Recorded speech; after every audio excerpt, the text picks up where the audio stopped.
Emotional health and spiritual maturity are inseparable. Emotional health and great leadership, effective leadership, are inseparable.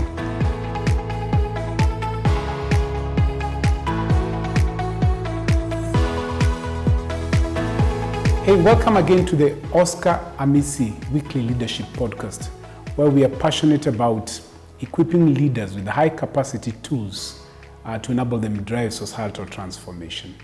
Like we've said before, every week we'll be dropping a teaching, and if it blesses you, you like it, share it with your friends and let us know where you're watching us from. And again, I'll remind you, if you want to get some of the teachings that I'm doing in this podcast in greater detail, I want you to visit Amazon.com. Get my new book, Seed It Out, How Great Leaders Become Great Leader Makers. These will help you, will sharpen and equip you as you build other leaders around you. Let's dive into this week's podcast. Last week we introduced the art of self-leadership, character before competence, and we said effective leadership starts from self-leadership. You can't want just to lead out there and you're not able to manage yourself. We said leadership is about our person before it is about our practice. In fact, good leadership is an outflow of who we really are. We said leadership is really not a role one plays, though the role is important, but leadership for that matter is a life one lives. People do want to see you live out what you speak. They do want to see that in your leadership. They do want to see you practice that even where nobody else is seeing you. And we said last week that, leadership starts from a point of us building a good and positive character, because that's who we really are.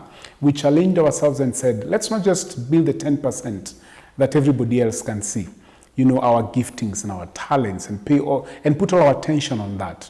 As good as that is, okay, you want to be a good speaker, you want to be a good singer, you want to be, to look good. But then more than that, pay attention to the 90% that is all about your character, which is who you are, the backstage of your life that really catches up with you if you don't deal with it in your front stage. Today, I want us to look at the three key practices that would help us to lead ourselves well, that will give us effective self-leadership. We introduced this last week and we said the first one is self-awareness, the second is self-alignment, and the third is self-discipline.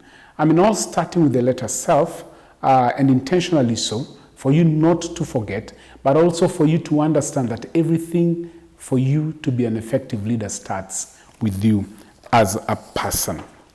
Self-awareness. What is self-awareness? And why is self-awareness so important? Self-awareness is really you getting to a point whereby you have a sense of identity, a clear sense of identity. A realistic self-image of yourself based on your gifts and your personality. In fact, I dare say that you get to a point whereby you are not ignorant of who you are. That's self-awareness. It is really understanding your own internal world, having a realistic self-image, and you're not ignorant about who you really are. Because if you're ignorant of who you are, then you cannot lead. See, there's value in knowing yourself as a leader. And I challenge people and I challenge leaders out there and I say, you know what? Would you get to the practice of doing a self-audit? I'll be sharing with you a tool that I've used in my life that helps me get to be more self-aware every other time. A tool that I keep on using day in and day out. But let me give you a scripture in Proverbs 14 and verse 8. And this is what the writer of Proverbs says. He says, the wisdom of the prudent is to give thought to their ways. The wisdom of the prudent is to give thought to their ways. Giving thought is to analyze, is to think, is to process their ways. But then it says, but the folly of fools is deception. A good, prudent, wise leader gives thought to what they do, who they are. They analyze their strengths. They analyze their weak points so that they can maximize on their strengths and they can strengthen their weak points. They give thought to who they are. In self-awareness, you embark on a journey of getting to a point whereby you get to know your strengths and your gaps, and you're working to bridge those gaps. One of the most biggest benefits of being self-aware is that self-awareness brings proper confidence based on accurate self-assessment. And I'll tell you, this is so critical for any leader who wants to be effective. Proper self-assessment and periodically doing it. Asking yourself questions. Where am I strong at? Where am I weak at? Is there a way I could have done this differently? Are my weaknesses playing into my leadership? How am I leading the people that am I just projecting my weaknesses on them? Are they pushing me to be insecure? Or am I doing a better job in maximizing on my strengths and, building and bridging the gaps that I have? A lack of self-awareness for any leader on the part of a leader impacts your relationships negatively. If you're not self-aware, it will affect your relationships. It will affect those that you're leading. But on the other hand, when you are self-aware, you're able to manage relationships well, you're able to manage conflicts, you're able to motivate others, and you're also able to build your team. But when you're not self-aware, insecurity comes out. There'll be fights left, right, and center. And if you're not careful, you'll always be thinking the difficulties that you're facing as a leader are only because of the people around you. And maybe sometimes the challenges you're facing are not maybe because of the people around you. They could be emanating from you because you've not paid attention to the weaknesses that you have, or you're not self-aware. You've not done a self-assessment to see, can I work on my strengths and maximize on them? And can I get other people to help me as I bridge the gaps that I have? A leader who's self-aware, now listen to this, a leader who's self-aware knows the importance of working to build and better themselves. A leader who's self-aware knows the importance of working and to build and to better themselves. These leaders understand how critical the stability of their inner life is to their leadership effectiveness. The stability of their inner life plays a big part in their effectiveness as a leader. The only way you can give your best to your team is to work on yourself. The only way you can give the best to those that you lead, those that you're trying to develop, the best favor that you can do for them is to work on yourself as a leader. So don't just come out to say, let's improve you, while you're not working to improve yourself. It is critical for any leader to be intentional about the condition of themselves, their inner selves, to be intentional about the condition of their soul. Because when you pay attention to your inner self, to yourself, you naturally end up putting all your focus. Listen to this. When you don't pay attention to your inner self, you naturally end up putting all your focus on the externals of life. And not just externals, on what people are doing out there, who they are. You only focus sometimes on their weaknesses, but you don't project that back to yourself. If you do that, you starve your inner self, you starve building yourself, and that affects those that are around you. Leaders who are self-aware are always in a good place to master their emotions. If you're self-aware, you will master your emotions. You'll be in a healthy place emotionally. If you're not self-aware, you won't be in a healthy place emotionally. Listen to a statement that was made by one of my greatest authors called Pete Scazzaro. He says this: emotional health and spiritual maturity are inseparable. I want to tweak it a little bit and say emotional health and great leadership, effective leadership, are inseparable. I believe emotional health and effective leadership are inseparable. Let me just bring to us some of the blind spots leaders who are not self-aware hit in their journey of leadership. Some of the blind spots that come to the fore for you as a leader if you're not self-aware. Number one, Leaders who are not self-aware minimize the importance of their inner life, and they put value just on their public life. So they don't work on themselves. To them, the most important thing is, how do people see me? How does the public, think about me? So they'll put their best foot forward in public, but privately, they are crumbling. They minimize the importance of their inner life and put value only on their public life. Number two, they guilt trip well-meaning people who try to speak into their life. If somebody comes and says, you know what, I need you to work on this and improve on this, they become insecure.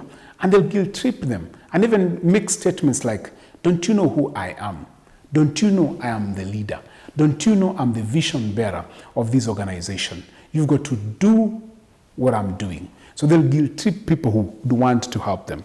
Number three, they don't have space in their calendar for themselves. They are always busy.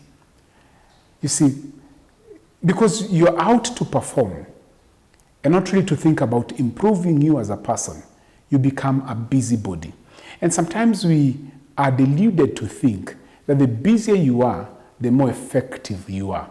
Activities are not equal to effectiveness. Sometimes you've got to take time and pause and say, can I get some me time?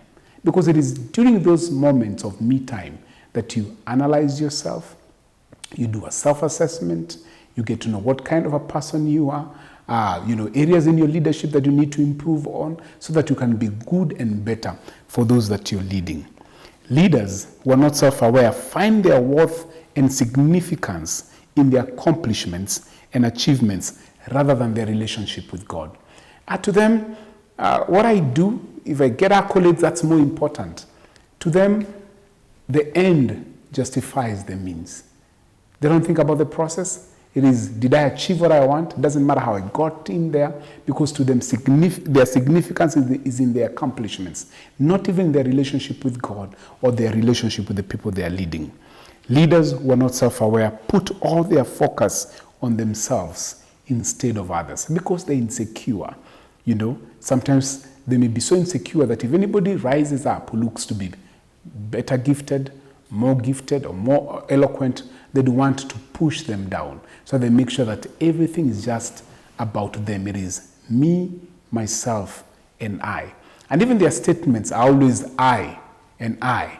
It's never about the team. It is never about we. It is just about I and I. And lastly on that score, leadership. Leaders who are not self-aware don't receive criticism well. If you critique them, even positively to help, they think you are attacking them. So their default setting is to become defensive. Why?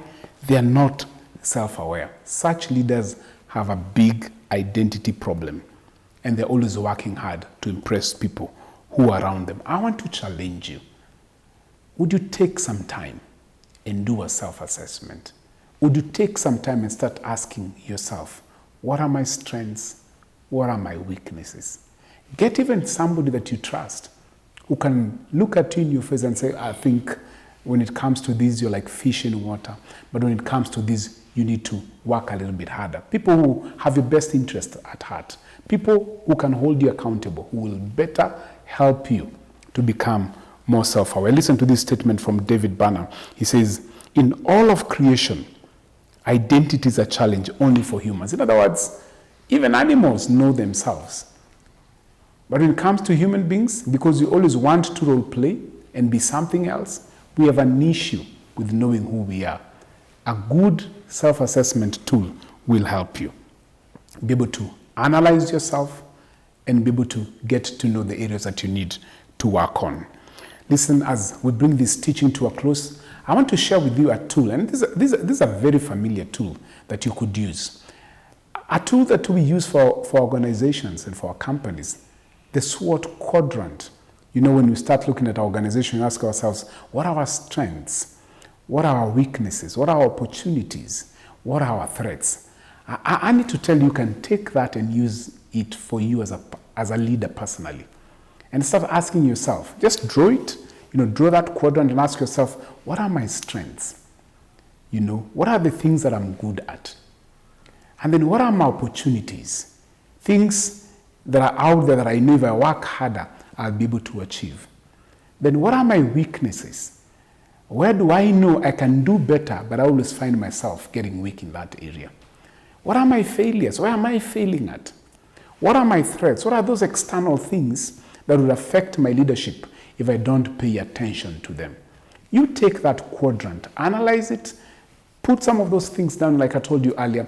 Get a good trusted friend and put that quadrant down on a table and go through it with that friend of yours who holds you accountable.